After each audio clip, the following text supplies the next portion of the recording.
ગઈકાલથી હૃદય એક વાક્ય સતત રિપીટ કરે છે. સૂચનને અનુસરો, ઇન્સ્ટ્રક્શનને ફોલો કરો. આ સૂચન એટલે શું?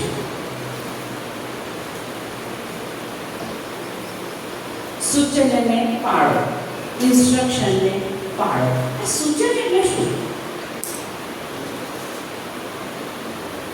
સૂચન એટલે પ્રભુ વચન.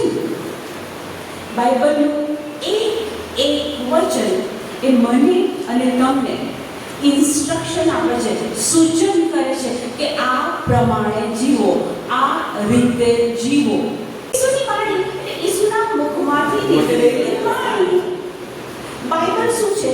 એ ઈસુના પ્રભુના મુખમાંથી નીકળેલી વાણી છે.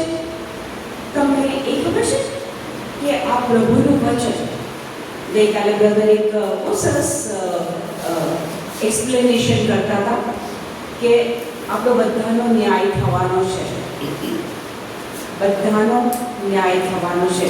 તમે કોને સ્વીકાર્યા છો? તમે કોના તરફી છો? મૂળગત આપણે બધા પાપ કર્યું છે અને જીવનના છેલ્લા શ્વાસ સુધી પાપ તો આપણાથી થવાનું જ છે. પણ પ્રભુ આપણા પાપોને લેખામાં લેતા નથી. કેમ? કારણ કે એમના પુત્રને એમને પાપ બનાવી દીધો ક્રૂસ પર, અને આપણા બધા પાપો તો એમને લઈ લીધા છે.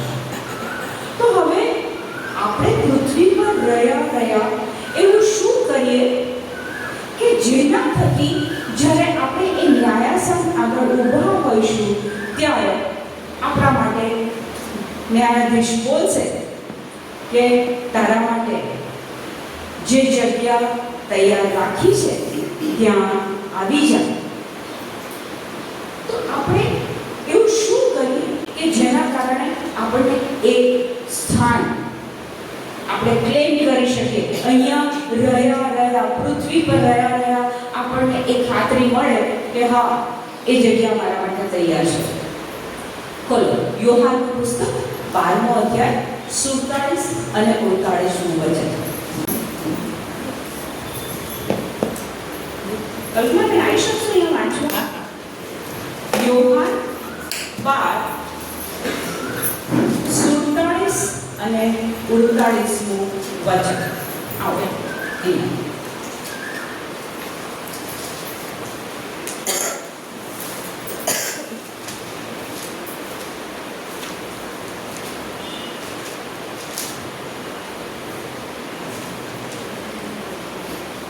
મેં કીધું કે બધાનો ન્યાય થવાનો છે. ન્યાય, આપણો ન્યાય કોણ કરશે?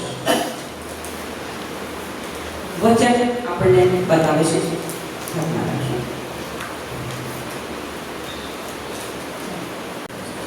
જો કોઈ મારા વચનો સાંભળે અને તેનું પાલન ન કરે તો તેને હું સજા પાત્ર ઠરાવતો નથી. વચન એવું કહે છે કે જો કોઈ વચન સાંભળે, હમણાં રેટ્રીટમાં 5 દિવસ તમે લોકો શું કરી રહ્યા છો? સતત વચનો સાંભળી રહ્યા છો. તો બાઇબલમાં એવું લખેલું છે કે જો કોઈ મારા વચન સાંભળે અને એનું પાલન ના કરે તો પ્રભુ કહે છે કે હું એને સજા પાત્ર ઠરાવતો નથી. કારણ હું જગતને સજા પાત્ર ઠરાવવા નહીં, પણ એનો ઉદ્ધાર કરવા આવેલો છું. ઈસુ કહે છે, પ્રભુ કહે છે કે હું તમને લોકોને, સારી માનવ જાતને સજા પાત્ર ગુનેગાર ઠરાવવા નથી આવ્યો. સ્વર્ગ છોડીને જ્યારે હું નીચે આવ્યો છું, તમારી કિંમત ચૂકવી દીધી છે, ક્રૂસ પર બલિદાન આપ્યું છે, તો હવે ઈસુ કહે છે કે હું તમને સજા પાત્ર ઠરાવવા નથી આવ્યો, પણ તમારો ઉદ્ધાર કરવા, તમને મુક્તિ આપવા, તમને અનંતકાળી પ્રભુ સાથેનું જીવન આપવા માટે આવ્યો છું. જે મારો તિરસ્કાર કરે છે અને મારા વચનોનો સ્વીકાર કરતો નથી તેને સજાપાત્ર ઠરાવનાર તો છે. મારી ઉચ્ચારેલી વાણી જ છેલ્લે દિવસે એને સજાપાત્ર ઠરાવશે. સાંભળ્યું કે નથી સાંભળ્યું એ મને ખબર નથી. એકવાર ફરીથી સાંભળી લઈએ. તમને હું જે કહું એનો જવાબ આપજો. જે મારો તિરસ્કાર કરે છે અને મારા વચનોનો સ્વીકાર કરતો નથી. મારો અસ્વીકાર, વચનોનો અસ્વીકાર. રિટ્રીટમાં બેસવાનું, 5 દિવસ બધા વચનો અંદર જાય પણ સ્વીકારવાના નહીં. અહીંયા સાંભળ્યું અને અહીંયાથી નીકળી ગયું. અહીંયા કેટલું સરસ આપણા માટે આજની સવારે આ અલાર્મિંગ સેન્ટેન્સ છે. આપણે ઢંઢોળતું એક વચન છે. ફરીથી વાંચો. 48. જે મારો તિરસ્કાર કરે છે અને મારા વચનોનો સ્વીકાર કરતો નથી તેને સજાપાત્ર ઠરાવનાર તો છે. હમણાં આગલા વચનમાં ઈસુ કહે છે હું તમને સજાપાત્ર ઠરાવવા આવ્યો નથી. હવે વચન પર વાત આવી ગઈ. 48માં વચનમાં વચન પર વાત આવી ગઈ કે જે મારો સ્વીકાર કરતો નથી, વચનનો સ્વીકાર કરતો નથી, એને સજાપાત્ર ઠરાવનાર તો છે જ. કેવું લાગે છે કે આગલા વચનમાં કે જે સજાપાત્ર નહીં, હવે જ્યારે વચન પર વાત આવે છે ત્યારે બાઇબલમાં લખેલું છે કે જે મારા વચનો જે મારો તિરસ્કાર કરે છે અને મારા વચનોનો સ્વીકાર કરતો નથી તેને સજાપાત્ર ઠરાવનાર તો છે. તો પછી મને એ જવાબ આપો કે સજાપાત્ર જે વ્યક્તિ વચનનો સ્વીકાર નથી કરતી એ વ્યક્તિ સજાપાત્ર છે. તો એને સજા કોણ કરશે? કારણ કે આગલા વાક્યમાં તો કહે છે કે હું તમને સજાપાત્ર ઠરાવવા નથી આવ્યો. 48માં વચન કહે છે જો તમે વચનનો સ્વીકાર નથી કરતા તો સજાપાત્ર તો છો. તો પછી આ સજા તમને કોણ કરશે? સાંભળો. મારી ઉચ્ચારેલી વાણી જ છેલ્લે દિવસે એની સજા પાત્ર ઠરાવશે. મારા વાલાઓ, આ વાક્ય તમારી નસ નસમાં, લોહીના કણ કણમાં ઉતારી દો. આ છેલ્લું વાક્ય ફરીથી સાંભળો. મારી ઉચ્ચારેલી વાણી જ છેલ્લે દિવસે એને સજા પાત્ર ઠરાવશે. અહીંયા વચન મારી ઉચ્ચારેલી વાણી જ છેલ્લે દિવસે ન્યાયનો દિવસ આવશે ત્યારે કહે છે કે એ વાણી જ એને સજાપાત્ર ઠરાવશે. તમે કેટલા લોકો એવા જોયા છે કે બધું જ કરે છે, બધું જ ધર્મની રીતે કહેવાય એ રીતે, પણ વચન યા તો એને સમજતા નથી યા તો આવી રીતના રિટ્રીટમાં જ્યારે વચનોનું ભાથું મળે છે ત્યારે પ્રીચર બોલ્યા, ફાધર બોલ્યા અને પછી આપણું કામ તો છે સાંભળીને ઘેરે જતું રહેવાનું. બાઇબલનું એક વચન એ ન્યાયાસન આગળ આપણે ઊભા હોઈશું ત્યારે એ જ વચન આપણને બચાવી શકશે. કારણ કે હું નથી કહેતી, વચન કહે છે કે મારી ઉચ્ચારેલી વાણી જ છેલ્લે દિવસે એને સજાપાત્ર ઠરાવશે. એનો મતલબ કે જો હું આજે વાણીનો સ્વીકાર નથી કરતી, વચનોનો સ્વીકાર નથી કરતી, મારા જીવનમાં એ શબ્દો, એ વચનો હું નથી બોલતી, નથી લખતી, નથી વાંચતી, નથી સાંભળતી, તો એ વચન જ છેલ્લે દિવસે આપણો ન્યાય કરશે. ક્યારે વિચાર્યું છે બાબત? દેવામાં જવાનું, પહેલો માણસ વાંચન કરવા ઉઠે, વાંચન કરી પૂરો થાય આ પ્રભુની વાણી છે, પછી આપણે બોલી દેવાનું મિકેનિકલી, એ જ આપણો આધાર છે. પછી બીજી વ્યક્તિ ઉઠે, પછી એ વાંચન કરે, પછી એ બોલે, આ પ્રભુની વાણી છે, આપણે બોલી દેવાનું, એ જ આપણો આધાર છે. એ જ આપણો આધાર છે આપણને બચાવવા માટે, એ સજામાંથી છોડાવવા માટે, એ જ આપણો આધાર છે. એટલે સવારમાં જે એક વસ્તુ આપણે સમજ્યા, એક ગુરુ ચાવી મળી ગઈ કે અહીંયા જે કાંઈ વચનો મળે છે એનું વેલ્યુ, એની કિંમત શું છે, તો કે છેલ્લે દિવસે આ વચનો આપણને સજામાંથી ઉગારી લેશે. તો પછી કલ્પના બેન, આ વચન કોને કહેવાય? તેના જમણા હાથમાં 7 તારા હતા. તેના જમણા હાથમાં 7 તારા હતા. કોના જમણા હાથમાં? દર્શનનું પુસ્તક વાંચ્યું છે? યોહાનને એ બધા જે દર્શન થાય છે, જે બધું મળે છે, એના વિશે કહેવામાં આવે છે. તો અહીંયા લખેલું છે કે એના જમણા હાથમાં 7 તારા હતા. અને તેના મોંમાંથી એક 2 ધારી તીક્ષ્ણ તલવાર બહાર નીકળેલી હતી. તેના જમણા હાથમાં 7 તારા, અને કહે છે કે એના મોંમાંથી તીક્ષ્ણ 2 ધારી તલવાર હતી. કોના મોંમાંથી એ 2 ધારી તીક્ષ્ણ તલવાર હતી? કોના મોંમાં? ઈસુના મોંમાંથી 2 ધારી તલવાર નીકળતી હતી.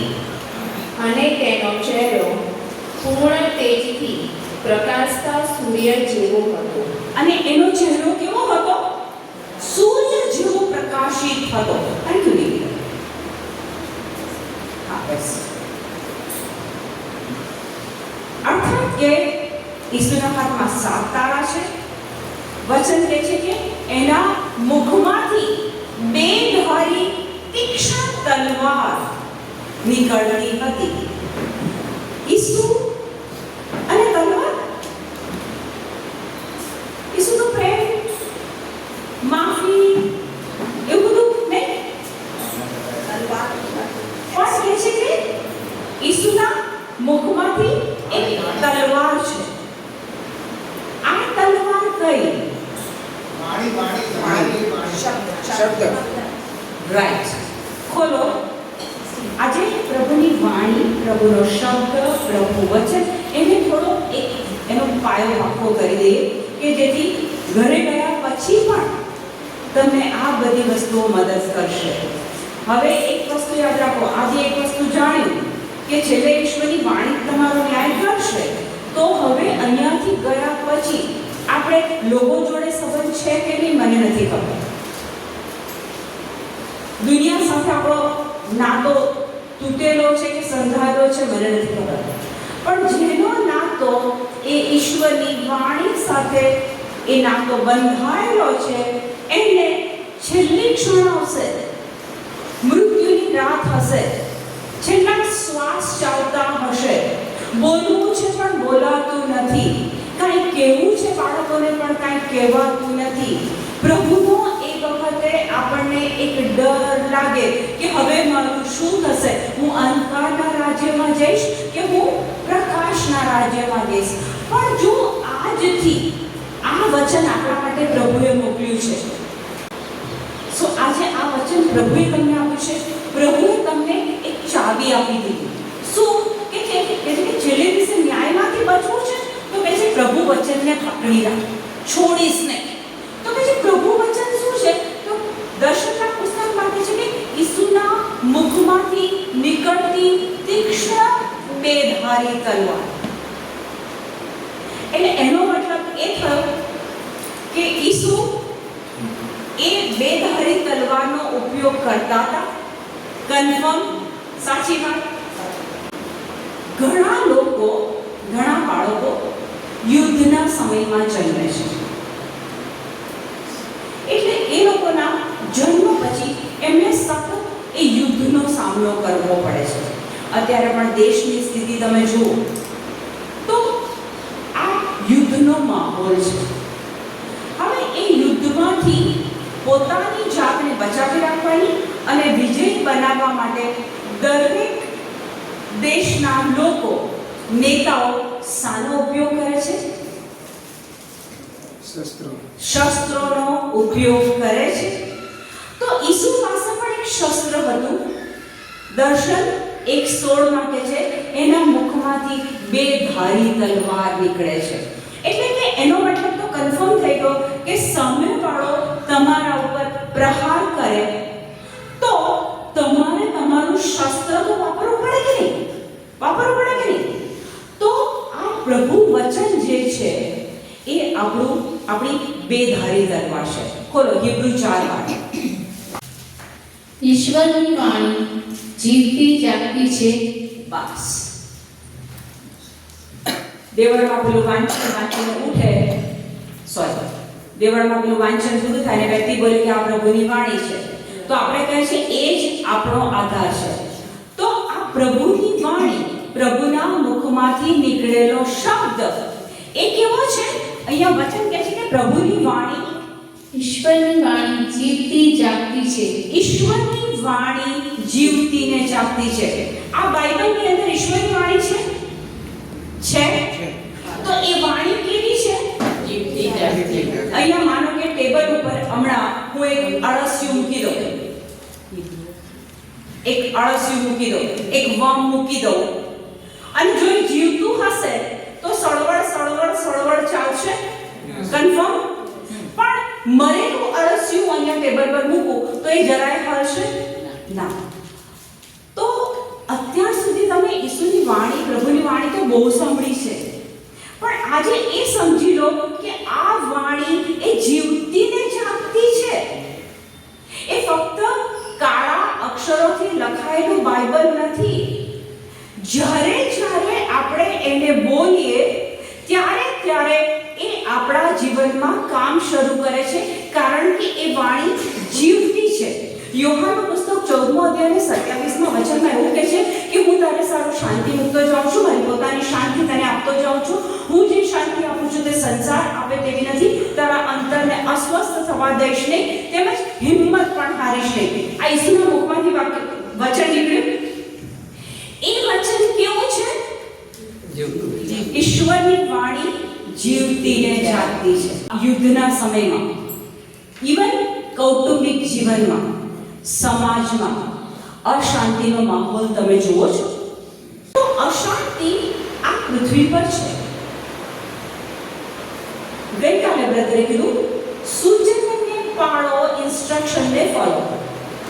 ઈસુએ આપણને એક સૂચન કરી દીધું કે હું મારી શાંતિ તને આપતો જાઉં છું. That means કે ઈસુએ કીધું છે કે એમની શાંતિ મને આપેલી છે. કન્ફર્મ. પણ આપણે શું કરીએ છીએ? બેનપણીને કહીએ છીએ એ યાર જીવનમાં શાંતિ જ નથી મળતી. આપણે પ્રભુના વચનને ખોટું સાબિત કર્યું. જે મારા વચનનો અસ્વીકાર કરે છે તેનો છેલ્લે દિવસે ન્યાય થશે અને એ વચન જ એનો ન્યાય કરશે. શાંતિ પ્રભુએ તમને આપી છે, લખાણમાં આપી દીધું, રિટન વર્ડ ઓફ ગોડ આપી દીધું કે હું મારી પોતાની શાંતિ તને આપું છું. સંસાર આપે એવી શાંતિ નહીં.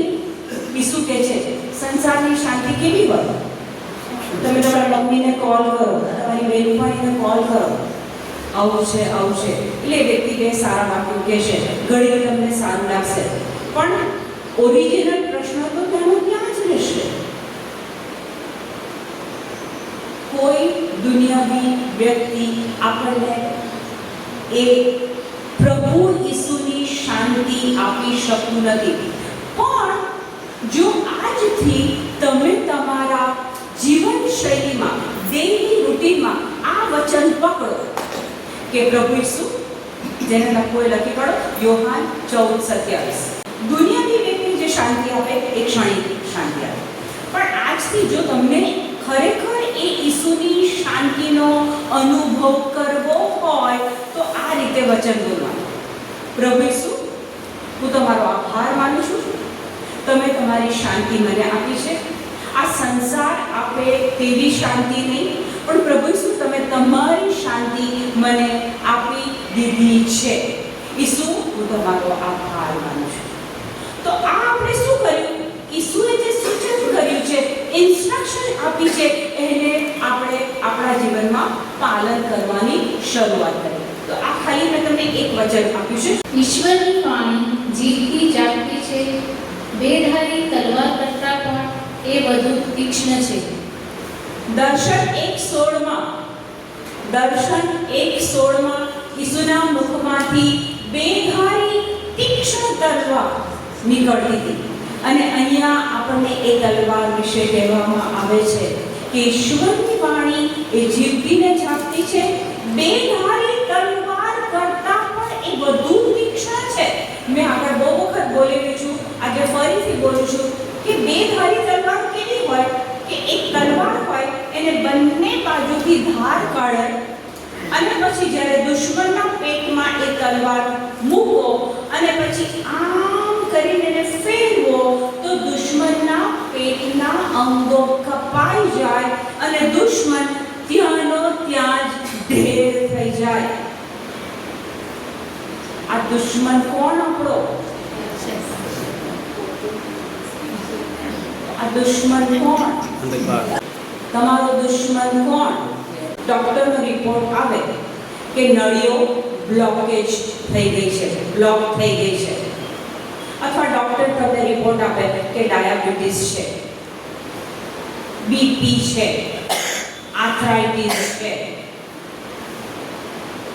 તો પૃથ્વી પર તો બધું પ્રભુ ચલાવે છે ને, બરાબર? પૃથ્વી પર તો પ્રભુ ચલાવે છે. એટલે એનો મતલબ કે આ બીમારી, રોગ, આ બધું તો પ્રભુએ આપ્યું ને? પ્રભુએ આપ્યું ને? નહીં. તો આ બધું કોણે આપ્યું તમને? રોગ પ્રભુ આપતા નથી. યોહાન 10:10. આ બધું કોણ આપે છે? આજે આપણે એ સમજી લઈએ.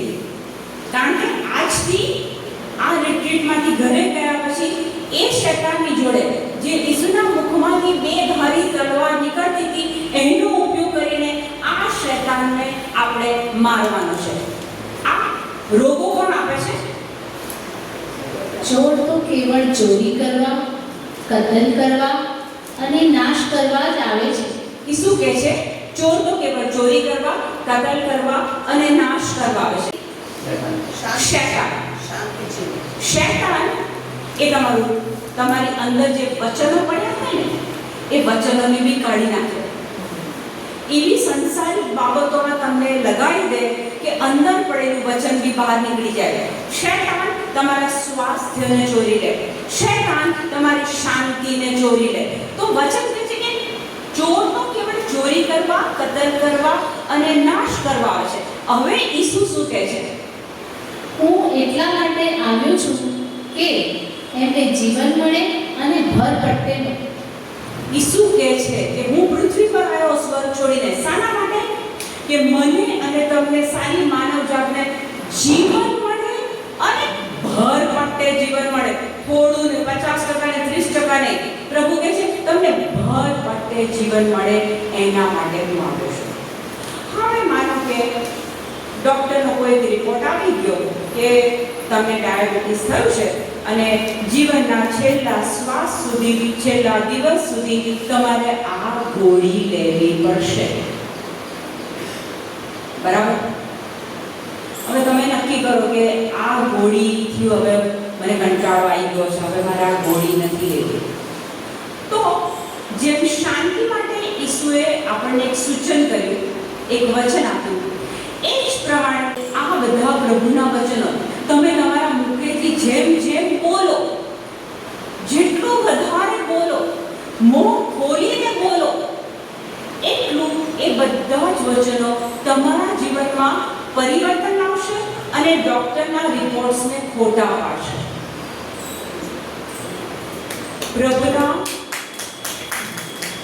પ્રભુના મુખમાંથી કોઈ બી શબ્દ નીકળે ને, મને પ્રવીણ પ્રોમિસ આપે કે પુષ્પા આવતી આપણી લગ્નગાંઠ પર હું તને અમેરિકા ફરવા લઈ જઈશ. એટલે હું તો ઘણી ખુશ થઈ ગયો. પછી 6 મહિના થાય, 8 મહિના થાય, વાત તો આખી ભૂલાઈ જાય. પછી બીજી લગ્નગાંઠ આવે એટલે મેં તો પેલું મેમરીમાં રાખ્યું હોય કે આપણે અમેરિકા ફરવા જવાનું છે. પ્રવીણે તો કીધું, ક્ષણિક મને આનંદ આપી દીધો. પછી બીજી લગ્નગાંઠ નજીક આવે એટલે પછી હું પ્રવીણને પૂછું કે આપણે પછી વિઝા અને પાસપોર્ટ ને ટિકિટ ને ક્યાં સુધી આવી? એ હા, મેં તને કીધું તું તો ખરું, પણ અમે તું જાણે છે ને કે આ વર્ષે બિઝનેસમાં લોસ ગયો અને બાળકોએ આટલા પૈસા લઈ લીધા. હવે એક કામ તને નેક્સ્ટ ટાઈમ જઈશ. માનવો પ્રોમિસ આપે તો પાડે પણ ખરા અને ના પણ પાડે. પણ વાલાઓ, એક વસ્તુ સમજો કે જો પ્રભુના મુખમાંથી કોઈ બાબત નીકળી ગઈ, કદાપી ફેલ નહીં જાય. પણ શરત એક છે કે એ વચન તમે બોલો છો, એ વચનમાં તમને શ્રદ્ધા છે. એને સમજાવવા માટે યશાયા 55:10 અને 11 હું પ્રભુની વાણી પર જ આજે ભાર મૂકવા માંગુ છું. મારે બીજું કંઈ જ તમને કહેવું નથી. પ્રભુની વાણી કેવી છે, કેવી પાવરફુલ છે, અસરકારક છે, પરિણામ લાવનાર છે, ચમત્કારિક છે, એ હું તમને બતાવવા માંગુ છું. વરસાદ અને બરફ આકાશમાંથી આવે છે અને પૃથ્વીને જળથી સિંચ્યા વગર પાછા વળતા નથી. વરસાદ ક્યાંથી આવે? આકાશમાંથી. જમીન પર પડે અને પૃથ્વી પર એ શું કરે? પાણીનું સિંચન કરે. તેથી જ ધરતી ફૂલે ફાલે છે અને વાવવાની બીજ અને ખાવાની ધાન્ય આપે છે. પાણી ઉપરથી આવે, આટલું તો આપણને ખબર છે. જમીનમાં જાય અને જેના ખેતરમાં દાણા વાયા હોય એને સિંચન મળે અને પછી એનો પાક આવે. ખેડૂત પોતે બી ખાય અને બીજા વર્ષે વાવેતર માટે બી કામમાં આવે. આ ખેતીનો સિદ્ધાંત આપણે જાણીએ છીએ, આટલું તો ખબર છે. હવે સાંભળો. તે જ રીતે અહીંયા ભાર મૂકો. જેમ આકાશમાંથી પાણી પડે, જો ખેતરમાં ઘઉંના દાણા રોપ્યા છે તો એનું સિંચન થાય અને એમાંથી પાક આવે. એ જ રીતે મારા મુખમાંથી નીકળતો શબ્દ એમને એમ પાછો મારી પાસે આવતો નથી. મારી ઈચ્છા પાર પાડ્યા વગર અને મેં સોંપેલું કાર્ય સિદ્ધ કર્યા વગર એ પાછો ફરતો નથી. Thank you ma'am. શું પાણી તો આવ્યું, જમીનમાં ગયું, પાક ઉગ્યો, ખેડૂતે ખાધો, બીજા વર્ષે વાવેતરમાં વાપર્યો દાણા. પણ ત્યાંથી દાણા પરથી, જમીન પરથી, વરસાદ પરથી, ખેતી પરથી, પાક પરથી અમે પ્રભુ સીધા આપણને અલગ દુનિયામાં લઈ જાય છે અને ત્યાં કહે છે કે તે જ રીતે મારા મુખમાંથી નીકળતો શબ્દ. બાઇબલમાં હજારો પ્રોમિસીસ છે. આપણે પ્રોમિસીસ આપવામાં આવી છે, હજારો પ્રોમિસીસ છે. એ પ્રભુ કહે છે મારા મુખમાંથી નીકળતી પ્રોમિસ, મારા મુખમાંથી નીકળતો શબ્દ એમને મારી પાસે પાછો નથી આવતો. તમે બધું જોયું છે કે વરસાદ પડતો હોય, અડધે સુધી આવે અને પછી પાછો ઉપર જતો રહે, એવું બધું જોયું છે. એ વરસાદને પ્રભુએ એક કામ આપ્યું છે કે જ્યાં જે ખેતરમાં દાણા છે ત્યાં એનું સિંચન કર અને પાક ઉગાડ.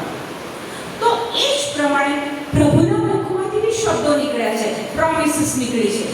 હવે એ પ્રોમિસીસને જો તમે પકડી લો, જો બોલો, જો લખો, જો મનન ચિંતન કરો, જો રટણ કરો, તો શું થાય? પ્રભુએ ઈશ્વરે પ્રોમિસ આપી, હું તારે સારું શાંતિ મૂકતો જાઉં છું, મારી પોતાની શાંતિ તને આપતો જાઉં છું. સંસાર આપે એવી શાંતિ નહીં, હું મારી પોતાની શાંતિ આપું છું. આ પ્રભુના મુખમાંથી નીકળેલી પ્રોમિસ છે. હવે માનો કે હું મારા રોજિંદા જીવનમાં આ બોલું છું, તો પ્રભુ શું કહે છે? મારા મુખમાંથી નીકળેલો શબ્દ એમને એમ મારી પાસે પાછો નથી આવતો. જો તમે શાંતિનું વચન બોલો છો તો શાંતિનો પાક લણશો. જો સ્વાસ્થ્યનું વચન બોલો છો તો સ્વાસ્થ્યનો પાક લણશો. જે બોલશો એ લણશો. આપણા મુખમાંથી દિવસ દરમિયાન કેટલા શબ્દો નીકળે છે? હજારોની સંખ્યામાં શબ્દો નીકળે છે. એ શબ્દો કેવા હોય છે? ચિંતાવાળા, ભયવાળા, ડરવાળા. જો તમે એ બોલો છો તો પાપ પણ એનો જ લાવવાના છો. મારો છોકરો છે, મારું કોઈનું નથી માનતો. મારી છોકરી છે, મારા કયામાં નથી. તમે આ બોલ્યા તો તમે પાપ પણ એનો જ લાવવાના છો. આજે પ્રભુ તમને કહે છે કે એક વચનને સમજો અને એના અનુસાર જીવો. અને આગળનું વચન કહે છે કે મારી ઈચ્છા પાર પાડ્યા વગર. એક વચન છે ને, એક વચન એને પ્રભુએ કામ આપેલું છે. એક વચનને પ્રભુએ કામ આપેલું છે. એમને વચન નથી આપ્યું. આ બાઇબલ એમને નથી. દુનિયાનું સૌથી વેચાણ ધરાવતું આ બાઇબલ છે. અને આની અંદર જે કાંઈ લખ્યું છે એ બધું ફોગટ નથી. અમેરિકા લઈ જશે પછી ભૂલી ગયો ના. પ્રભુ કહે છે મેં તારો ઉદ્ધાર કર્યો છે તો કર્યો છે. ઈસુ કહે છે મેં તને કિંમત ચૂકવીને ખરીદી છે તો ઈસુ તને ખરીદી લીધી છે. હવે વચ્ચે બીજું કોઈ આવી ના શકે. પણ એ વચન હું બોલું છું, એનું સ્મરણ કરું છું. અહીંયા વચનમાં કીધું છે મેં સોંપેલું કાર્ય સિદ્ધ કર્યા વગર એ મારી પાસે એ શબ્દ પાછો આવતો નથી. એટલે એક વસ્તુ નક્કી થઈ કે જો કોઈ જીવનમાં પરિણામ જોઈએ છે તો શબ્દ બોલવો જરૂરી છે, વાંચવો જરૂરી છે, સાંભળવો જરૂરી છે. શબ્દ એટલે કે વચન. અને યોહાન 1:11 શબ્દ હતો જ. શબ્દ ઈશ્વર સાથે હતો. શબ્દ ઈશ્વર હતો. પ્રારંભમાં એ ઈશ્વર સાથે હતો. એટલે શબ્દ એટલે કોણ? પ્રભુ પોતે, ઈસુ પોતે. Word of God is Jesus himself. પ્રારંભમાં શબ્દ હતો. શબ્દ ઈશ્વર સાથે હતો. શબ્દ ઈશ્વર હતો. એટલે કે જ્યારે બાઇબલનું વચન તમે બોલો છો, જ્યારે બાઇબલનું વચન તમે પેન્સિલ અને પેન નોટબુક લઈને જ્યારે લખો છો ત્યારે તમે કોની સાથે હો છો? શબ્દ ઈશ્વર હતો. આ એક વચન ઈસુ પોતે છે. જ્યારે તમે મુખમાંથી શબ્દ બોલો છો, વર્ડ ઓફ ગોડ બોલો છો, ત્યારે તમે કોની સાથે છો? ઈસુ સાથે છો. શબ્દ એ જ ઈસુ છે. યોહાન 1:14 કહે છે કે શબ્દ માનવ થઈને અવતર્યો અને તેણે આપણી વચ્ચે વાસ કર્યો. એટલે કે આ શબ્દ માનવ થઈ ગયો. આ શબ્દ માનવ થઈ ગયો. કેવી રીતના? કલ્પના મને કહેશો તમે? અર્ચના, આ શબ્દ માનવ કેવી રીતના થઈ જાય? દૂત ગાબ્રિએલ આવીને માતા મરિયમને શબ્દ આપે છે, સંદેશ આપે છે, પ્રભુનો શબ્દ આપે છે. અને એ માતા મરિયમ એને સ્વીકારી લે છે. હું તો પ્રભુની દાસી છું, તારા શબ્દ પ્રમાણે થાઉં. માતા મરિયમે એને સ્વીકારી લીધું, એક્સેપ્ટ કરી લીધો. શું સ્વીકાર્યું? પ્રભુ તરફથી આવેલો મેસેજ, શબ્દ, પ્રભુની વાણી માતા મરિયમે સ્વીકારી લીધી. અને જ્યારે માતા મરિયમ સ્વીકારે છે ત્યારે એ 9 મહિના પછી એ બાળક, એ ઈસુ દેહ ધારણ કરે છે. ગઈકાલે બ્રધરે કીધેલું કે આત્મા હોય તો આત્મા પોતે કામ ના કરી શકે, પણ આત્માને કામ કરવું હોય તો શરીરની જરૂર પડે. તો ઈસુ એ આત્મા હતા, પણ એ શબ્દ માતા મરિયમે ગ્રહણ કર્યો, સ્વીકાર્યો અને ઈસુને એક શરીર મળ્યું, એક કવર મળ્યું. તો આ એક શબ્દ છે એ ઈસુ પોતે છે. આપણે હિબ્રુ 4:12 જોતા હતા. કે ઈશ્વરની વાણી જીવતી ને જાગતી છે, બે ધારી તલવાર કરતા પણ એ વધુ તીક્ષ્ણ છે. કરેક્ટ છે? એટલે કે એ શબ્દ ત્યારે તમે બોલો ત્યારે પેલા શૈતાનને એ કાપવા માટે, એટલે કે રોગ હોય, અશાંતિ હોય, બીમારી હોય, નિષ્ફળતા હોય, તો એ બધાને કાપવા માટે ઈશ્વરની વાણી આપણી પાસે છે. હવે ઈશ્વરની વાણી કેવી છે? તો એમાં આગળ એક હજુ પણ કહે છે કે ઈશ્વરની વાણી જીવતીને જાગતી છે, બેધારી તલવાર કરતા પણ વધુ તીક્ષ્ણ છે. હવે સાંભળજો, આત્મા અને પ્રાણની વચ્ચેથી એ આર પાર નીકળી જાય છે. આત્મા અને પ્રાણની વચ્ચેથી તથા સંધિ અને મજ્જા. આત્મા સમજો છો, પ્રાણ સમજો છો, સંધિ અને મજ્જા. આપણા શરીરમાં કેટલી બધી સંધિઓ અને જોઇન્ટ્સ, સંધિઓ અને મજ્જા. તો કે છે કે એની વચ્ચેથી આર પાર નીકળી જાય છે. એટલે માનો કે આજે કોઈ એક વ્યક્તિને કોઈ એક રોગ છે અને એ વ્યક્તિ પ્રભુનું વચન સતત બોલે છે, તો હવે એ વચન તો જીવતું ને જાગતું છે, બેધારી તલવાર કરતા પણ તીક્ષ્ણ છે. હવે જો એ વ્યક્તિ બોલે છે, પ્રભુના મુખમાંથી નીકળેલી વાણી જો એ બોલે છે, તો એ વચનને પ્રભુએ કામ આપ્યું છે. અને જ્યારે વ્યક્તિ બોલે છે તો એ વ્યક્તિના સંધિ અને મજ્જાની વચ્ચેથી આર પાર નીકળી જાય છે. એટલે કે ડોક્ટરનો રિપોર્ટ તમને એમ કહેતો હોય કે આ ડાયાબિટીસની ગોળી તમારે જીવનના છેલ્લા દિવસ સુધી લેવાની છે, અને એ વખતે જો તમે સતત પ્રભુનું વચન બોલો, દિવસ રાત બોલો, તો એ વચન તમારા શરીરમાં જશે અને વચન એ બેધારી તલવાર હોય ને એ ડાયાબિટીસને કાપી કૂપીને એને બહાર કાઢી નાખશે. આમેન. Praise the lord. પ્રભુએ ક્રૂસ ઉપર જે કરવાનું હતું એ તો એમણે કરી દીધું. છેલ્લે એવું બી કીધું, સગળું પૂરું થયું, ઇટ ઇઝ ફિનિશ્ડ. એ બોલ્યા.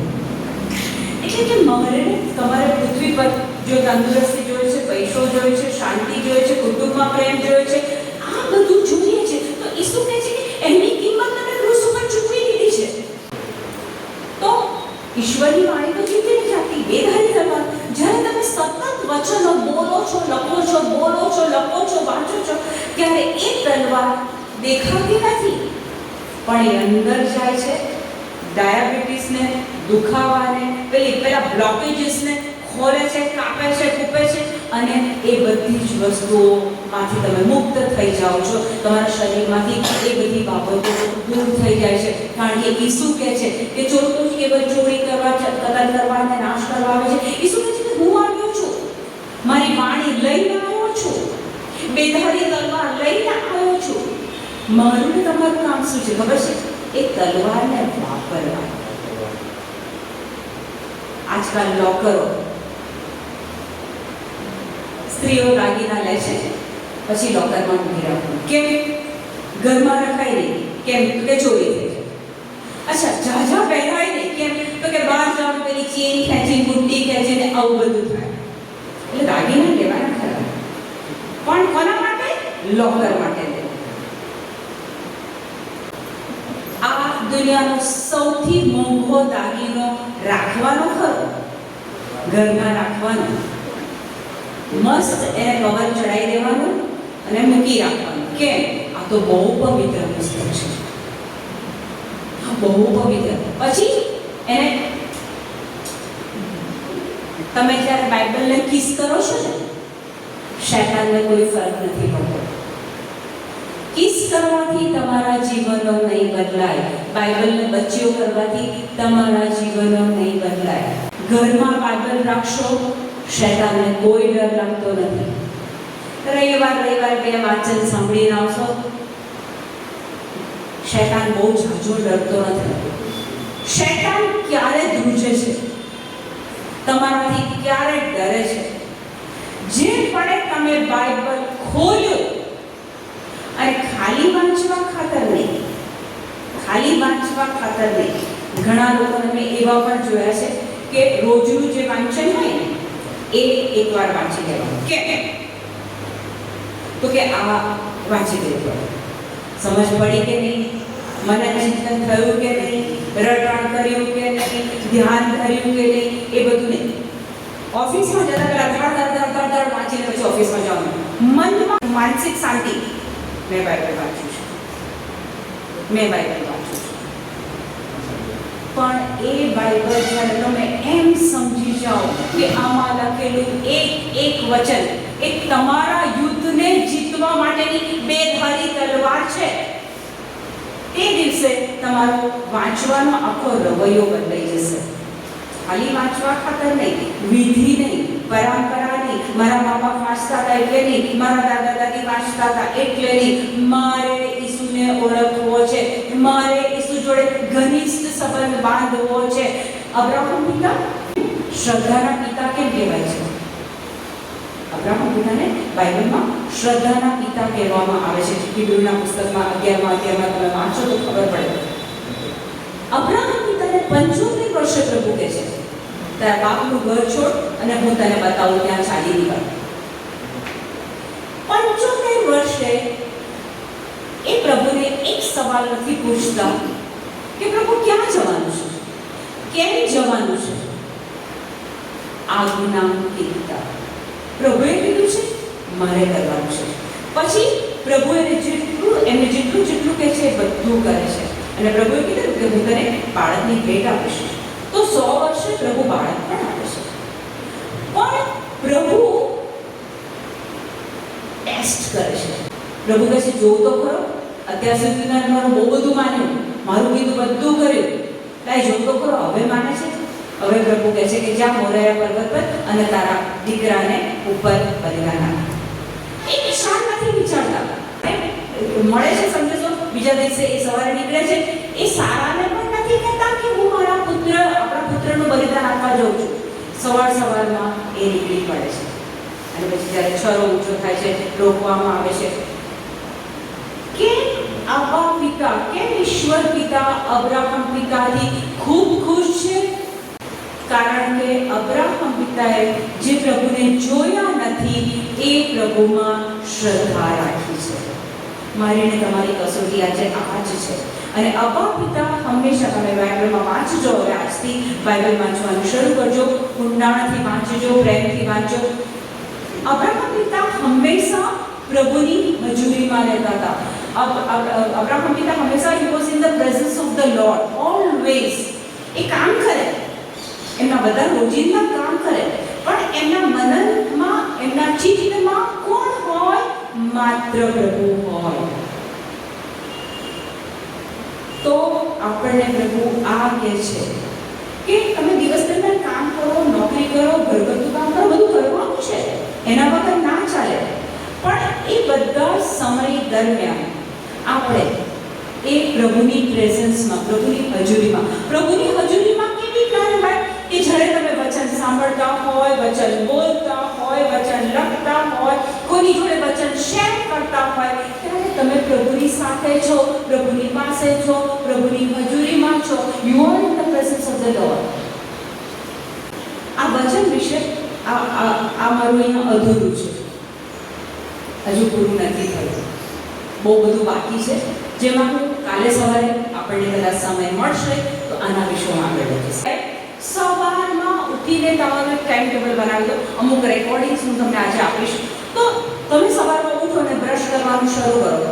તમારા ઘરમાં મોબાઈલમાં એ રેકોર્ડિંગ શરૂ કરો. જ્યારે એ રેકોર્ડિંગ, એ વચનો તમારા કાનમાં જશે ને એટલે પેલા બીજા વિચારો આવશે જ નહીં. આ તમને હું મારા 4 અનુભવ પરથી કહું છું કે હું આજના દિવસે વર્ષોથી મારી આ જીવનશૈલી બનાવી દીધી છે કે બ્રશ પછી કરવાનું, પહેલાં મોબાઈલમાંથી એ વચનો મૂકવાના અને ફૂલ વોલ્યુમમાં મૂકવું, ડાઇનિંગ ટેબલ પર મૂકવું. એટલે હું આજુબાજુમાં કંઈ પણ કામ કરતી હોય તો મારા કાનમાં વચન જાય છે અને એ વચનોની અસરના કારણે મને બીજા કોઈ પણ વિચારો, દુનિયાની કોઈ પણ બાબતો, નકારાત્મક બાબતો મને અડતી નથી. એટલે પ્રેઝ ધ લોર્ડ. એટલે સૌથી પહેલે આજના સેશનમાં જો એક ગુરુ ચાવી પકડી લો કે તમારા ઘરમાં દિવસ દરમિયાન મોબાઈલ તો અત્યારે બધા પાસે છે. કોઈ એમ ના કહેતા કે ટેપ રેકોર્ડર લાવવાનું, હવે એ બધો જમાનો ગયો, બધા પાસે મોબાઈલ છે. એ મોબાઈલમાં હું તમને બધાને વચન આપીશ. દિવસ દરમિયાન સવારે, બપોરે, સાંજે ઘણી સ્ત્રીઓ એમ કહે છે કે ટાઈમ નથી. દરેક સ્ત્રીને રસોઈ કરવાની હોય છે. રસોઈ કરવા જાઓ ત્યારે બાજુમાં કોઈ જગ્યાએ આ વચન ગોઠવી દો. એટલે રોટલી બી બનશે અને કાનમાં આધ્યાત્મિક ભોજન જશે, અનંતકાળી ભોજન આપણી અંદર જશે. કોરોના હતો ને, કોરોના ત્યારે બધા નવરા પડી ગયા, પણ તકલીફ એ હતી કોઈ કોઈના ઘરે ના જઈ શકે. હવે કોરોના આવ્યું એના પહેલા જ મને અન્ય ભાષા મળેલી. હવે હું ઘરમાં અન્ય ભાષા બોલું ને તો બધાને એવું લાગતું હતું કે આ શું છે, કારણ કે એમને ખબર નહોતી, અજાણ હતા. એટલે my children use to say કે mamma what you are crumpling and what you are doing. હવે હાઉ ટુ એક્સપ્લેન ધેટ. મેં રસ્તો શું કાઢ્યો ખબર છે? રોજ સાંજે હું વોક કરવા જતી હતી અને ત્યાં તો માસ્ક મોઢા પર મૂકતા હતા. એટલે હું શું કરું ખબર છે? મોઢા પર માસ્ક મૂકું અને આવી રીતના ફોન અહીંયા કાન પર રાખું. ફોન બંધ છે, ચાલુ નથી, બંધ. અને આખા રસ્તામાં કલાક, 1.5 કલાક સુધી હું અન્ય ભાષા બોલું. લેબેરા પાકા તોરણના મલબા શીકેરોના મલબા શીકેરોના. બાજુવાળાને શું લાગ્યા ફોન પર વાત કરે છે, અને બાજુવાળાને શું લાગ્યા તો કંઈક એવી ભાષા છે બધું સમજ નથી પડતી. જો તમારે કરવું હશે ને તો રસ્તા તો તમે જાતે કાઢી લેશો. જો વચન, ખરેખર વચન તમારે અંદર જવા દેવા હશે તો રસ્તા તો તમને મળી જશે. તો એક જ આજે ગુરુ ચાવી તમને આપું છું કે તમારા ઘરમાં વચનને વાગવા દો. અચ્છા, તમારા ઘરમાં જ્યારે વચન વાગતું હશે, લાઉડ સ્પીકર પર વાગતું હશે, ત્યારે ખબર છે તમને શું થશે? દરેક પૃથ્વી પર દરેક જગ્યાએ શૈતાન તો છે ને, ફરિયાદ કરે છે. એક પિતરમાં લખેલું છે કે શૈતાન ગર્જના કરતા સિંહની પેઠે કોનો પડ્યો કરવો એના માટે આંટા માર્યા જ કરે છે. એટલે તમારા ઘરમાં બી એ આંટા મારી શકે છે. તમને ઈશ્વરના રાજ્યથી દૂર લઈ જવા માટે એ શૈતાન સતત પ્રયત્ન કરી શકે છે. તમારા ઘરમાં પણ આવી શકે છે.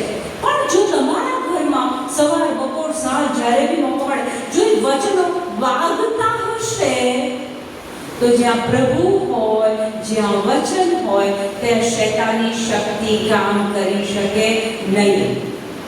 તો વચનનો ફાયદો આત્મામાં તો ફરક, આપણો આત્મા તો મજબૂત બને જ છે, પણ શૈતાનની શક્તિઓ બી આમાંથી દૂર જાય છે.